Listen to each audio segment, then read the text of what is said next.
Hey guys, Uncle Ray. Welcome to another episode of a Crypto Bellwether. I don't always tell you what you want to hear, but I tell you what you need to hear to make an informed decision. Now, one of my subscribers sent me a video this morning and it had some pretty bullish information about XRP. Well, of course, I needed to go down the rabbit hole and verify the information. Well, that led me to a lot of different, articles and videos, and it led me to this video. Well, this video is of a R3 developer who has worked with XDC, XLM, and XRP. And the topic comes up in this 30-minute video, which I'll leave a link down below if you want to watch it. And it's very informative about a lot more than what I'm going to talk to you about. But the topic came up of which protocol would be better for CBDCs. Well, this is what he said. So that's why you believe XLM will be used more than XRP for central bank digital currencies. I think it's going to be. It's easier for them to. One of those things where, yeah, it's a lot less hassle. In a general sense, I don't know who would end up being bigger. It comes down to how you want to look at these markets. Who has a bigger market? I think Stellar is going to be used, like I said, central bank digital currencies is going to be the #1 use case for XLM and Stellar. See, well, I don't know if you agree with him, and I know a lot of you already want to start arguing. But here's what he said, because if you listen to the entire video, it's really bullish about all three of the tokens.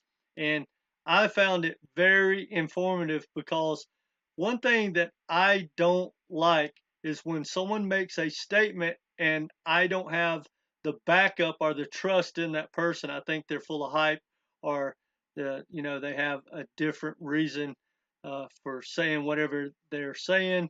They're biased or whatever. I want the good, bad, or ugly. And what he gets into is not only why he believes that they would choose the XLM to be the CBDC of choice, but he gives the reason. And guys, when he explains it, and I'll simplify it for you, and I think I understand it to give you an example. But when he explains it, guys, XDC, XLM, and XRP, guys, they are on totally different paths. Yes, they can compete against each other in around the edges. And I knew that XLM and XRP were, came from the kind of the same background and were very similar. But the way they're set up and their focus, guys, they don't compete against each other that much. Maybe in CBDCs, but outside of that, not really. And from listening to what he has to say, honestly, guys, there's not much, if anything, that can really beat the setup from XRP, according to him. Now, I'm unbiased. I know that there's a lot of different choices, and the more I learn, which I have no interest, but I know way more about the setup of the future banking system than I ever wanted to know. But I do know that, there is 100 different ways they can set all these platforms up. I mean, they can interlink every single ISO token that you can think of, and then some.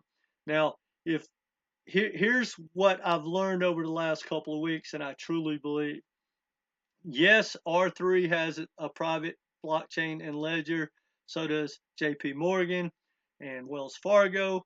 But from the information, and I've created a video about the R3 settler protocol and how that's set up with XRP.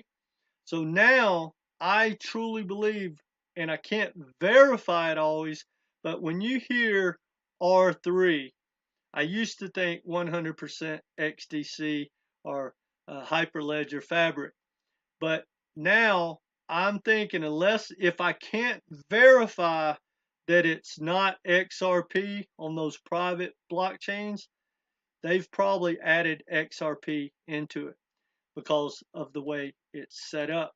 Now, one thing I also learned from him that I found really interesting was I don't think this is going to happen anytime soon, like in the next 10, 15 years or so.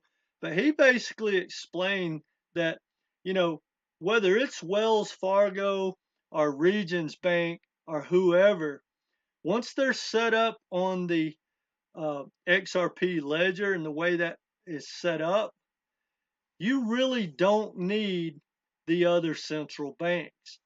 They could tie that directly into the Fed. Now, I don't think that the central banks around the world are ready to lose that power, if ever. But he basically said that, you know, uh, when a bank goes belly up and they merge or get bought out or whatever, he said in the future, depending on how they're set up, but if they're set up on the XRP ledger, that if a bank went out of business, they could literally just merge those mechanisms because it's exactly the same. They have two different gateways, but you could basically just merge them together. And you do not need a middleman of another central bank. That in the future, the Fed could literally just do what they do now without the middleman of the other central banks. For whatever that's worth, I found that pretty interesting. Now, he also talked about how fast XDC is for smart contracts.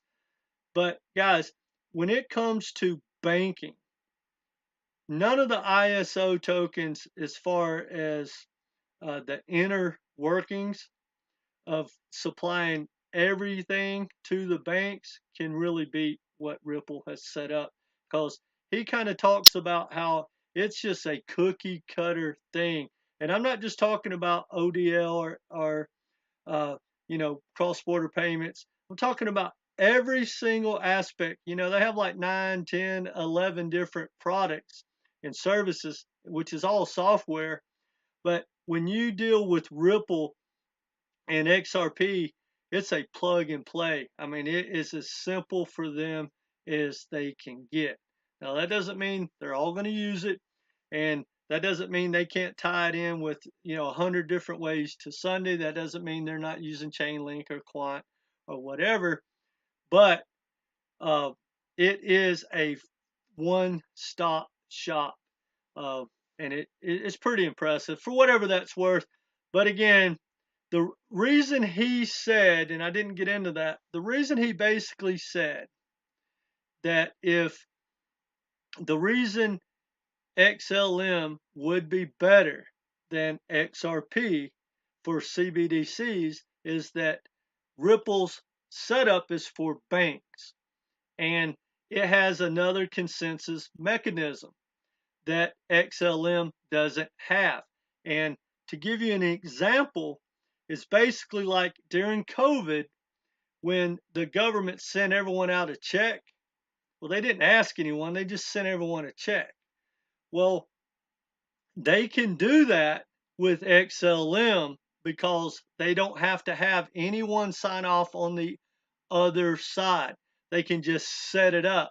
Well, because of XRP setup for the banking, you got to have someone sign off on the other side of the service, right? So you would have to get in touch with everyone and make them sign something or get involved. You couldn't just notify them that, hey, we set up you an account. Now, the other thing is, my thoughts are, and I could be wrong, is the reason they might want to use XLM setup is because they set it up and control it from one side. So if they deposited money into someone's account, they could stop it, freeze it, or pull it out. Whereas if you use XRP, they have to sign off on that. So, and that's that other security mechanism for whatever that's worth. So that's kind of my thoughts. Now, I may not be correct of what he said. Feel free to watch the video. I'll leave a link down below. And if I do have it wrong, and that is just roughly what he said, if I do have it wrong, please let me know in the comments. I'll correct it in another video. But I think I understand what he's saying.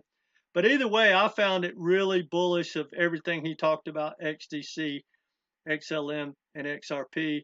And from what I know now with the Corda settler, the odds are, if they're talking about R3, probably XRP is involved. I used to think primarily XDC, but unless it's a smart contract, they're probably talking about XRP.